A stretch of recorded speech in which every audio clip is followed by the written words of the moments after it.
Bluey remains one of the best children's series in the past few years. Like every older fan of the series, I love how each episode captures the mundanity of family life. Despite the series following a family of cartoon dogs, there's enough realism and relatability in every story to keep me interested, despite not being the target demographic. The Sign is by far my favorite episode, as it simultaneously showed how children and adults alike manage difficult situations. I found myself feeling heartbroken for Bluey, who desperately wanted to remove the for sale sign from her yard, and sympathetic for Chilli, who was doing everything to maintain a brave face for her family. This special only made me fall in love with Bluey more, which is why I'm eager to explore more content, including the recently released Minisodes. I loved the first batch that premiered last summer, and in today's video, I'll recount everything that happened in the last 7. Number 1. The Tattoo Shop. In the first Minisode, Bluey and Bingo create a tattoo shop within their playroom. The episode begins with them hanging up numbered pictures for their clients to choose from, including a variety of flowers and shapes. Bandit arrives, greeting his daughters and asking if this is the tattoo shop, to which they readily confirm. Bandit easily falls into the role of a client, claiming he wants a tattoo that can make him look tough and manly. His daughters agree, encouraging him into the nearest chair. Bandit requests they put the tattoo on his back, believing it will help with the look he's going for. Bluey and Bingo grab markers and get to work, despite Bandit not being able to see their progress. While Bandit gives them creative freedom, he expects something along the lines of skulls, daggers, and fire. Interestingly, he insinuates that the client he's playing is an accountant who really wants to be taken more seriously. Bluey reassures him that his tattoo is stereotypically manly, but when Bandit turns around, the viewer can see his entire back taken up by the image of a unicorn surrounded by flowers and similarly sweet doodles. Bandit goes to take a look, and when he realizes what they've drawn, he chases after the squealing tattoo artists. Number 2. Phony. The next minisode begins with Chilli, Bluey, and Bingo walking down the stairs to throw themselves onto the living room couch. The three of them look exhausted while Chilli claims they've had a long day. She then speaks to her cell phone called Phony to make it play relaxing music. Phony begins playing soft instrumental music and the three healers begin relaxing until Bandit crawls behind the couch. A moment later, Unicorse appears over the side of the furniture, telling Phony to play heavy metal music. Unicorse thrashes to the music to the amusement of Bluey and Bingo. However, Chilli puts a stop to the music and tells Unicorse to leave while hitting him with a pillow. They then get into a competition, with Unicorse resetting the relaxing music to heavy metal once more. Chilli tries to apprehend Unicorse, but when she fails, she sends Bluey and Bingo to stop him. They get into a wrestling match behind the couch, which ends with Unicorse held hostage in the sisters' arms. Despite hating the relaxing music, he has no choice but to let it play. Number 3. Blocks. Bluey and Bingo spend the day with Nana Chris at her seaside apartment. To pass the time, they overrun her living room with an elaborate building block design. Chris doesn't mind the mess as she praises her grandchildren for their hard work and dedication. Chilli arrives shortly after to take Bluey and Bingo home, claiming they'll see Chris again next Sunday. Bluey begins asking Chris for a favor, but anticipating the question, Chris agrees to leave their blocks undisturbed for the following week.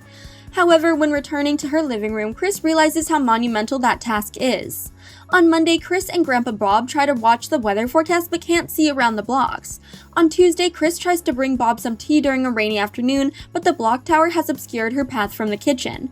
On Wednesday, Bob sings to himself while vacuuming the living room and accidentally knocks over the blocks. On Thursday, he and Chris spend their day rebuilding and trying to fix his mistake. They finish rebuilding late Friday night but realize they've trapped themselves in a corner. Chris tapes off the living room on Saturday, forcing Bob to watch television from the hallway.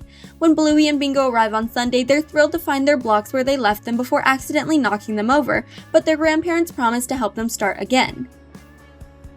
Number 4. Government. Bandit lays on the couch reading the newspaper when Bingo rushes in to whisper in his ear. Although we can't hear what she says, Bandit agrees before sitting up and giving her a list of demands. He tells her to go clean her room and eat some vegetables. When she refuses to do both, Bandit picks her up and claims he's going to write a letter to the government. Bandit uses Bingo's body as a pretend typewriter, writing a fake letter where he complains about his children never listening before asking what the government will do about it. Once he finishes the letter, he pretends Bingo is the envelope he must take to the post office, pretending to fold her up before pushing her over the arm of the couch, which is naturally the mailbox. Bingo runs away giggling before returning to the other side of the couch, where she is now a recently delivered letter. Bandit picks her up and recites the government's reply. His children's behavior is his responsibility. He pretends to be outraged before sending another letter to the government, claiming if they want his vote and his taxes, then they need to help with his children.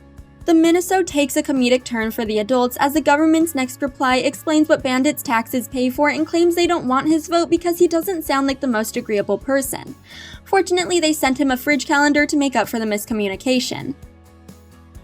Number 5. Drums. The episode begins with Chilli, Bluey, and Bingo in a music shop. Chilli informs the employee that she wants to get her youngest daughter into violin, believing the instrument would really suit her. The employee then begins an explanation of the instruments they have in stock, with Chilli and Bluey listening intently. Despite being there to find Bingo a violin, the youngest healer gravitates toward an electric drum set. She sits down, dissatisfied by the drum's muted sound, before putting on the accompanying headphones. Bingo begins experimenting with the direct parts of the drum and the sounds they make before bringing it all together to make a cohesive beat. She's eventually called away by Chilli, but the audience leaves the Minisode with the impression that Bingo is a natural percussionist.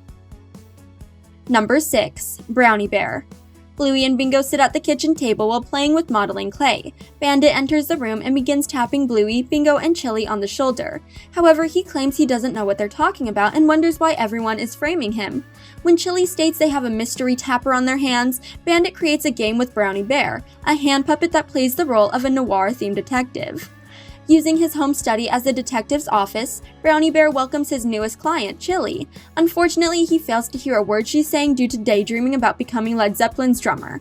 In a turn of events, the tapper gets Brownie Bear after Chilli leaves, making the case personal. He goes on the hunt to find the mystery tapper, questioning Bluey as she loads the dishwasher and Bingo while she draws.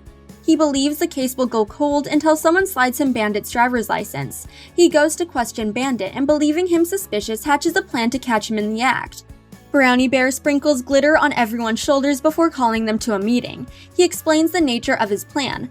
Bluey, Bingo, and Chilli are exonerated, but they must hold Bandit down to view the glitter on his fingers before he can escape. Number 7. Whirlpool. This minisode follows Bluey and Bingo as they play in a kiddie pool, while Chilli reads a book off to the side. The two sisters frantically run in a circle, creating a whirlpool effect. Their neighbor and friend, Chucky, peers over his fence before jumping into the healer's yard and joining them in the pool. Together, the three get the whirlpool going really fast before falling onto their backs. They're whipped around the pool, with the scene shown at multiple direct angles to emphasize how much fun they're having. Unfortunately, the momentum can't last forever and the three come to a stop. Looking at one another and the stagnant pool, they realize swimming isn't as fun without the whirlpool. Luckily, Chucky has a great idea. They should run in the opposite direction, creating another whirlpool. The fact that Bluey can keep a broad audience entertained through 3-minute animations is a testament to how well written and produced the series is. The minisodes have the appeal of the main series, showing what it's like to be a modern family, finding the fun in everyday life. These miniature episodes feel like I've stumbled into the healers' lives and witnessed snapshots of their usual day, and there's something incredibly wholesome and down-to-earth about that. I believe Bluey is teaching everyone to love what they have and to find the magic in what's around them, in the same way Bluey and Bingo can always make an average day feel like a new adventure. Thanks for watching. If you enjoyed this video, hit that like button, subscribe to our channel, and turn on notifications to stay updated on our uploads.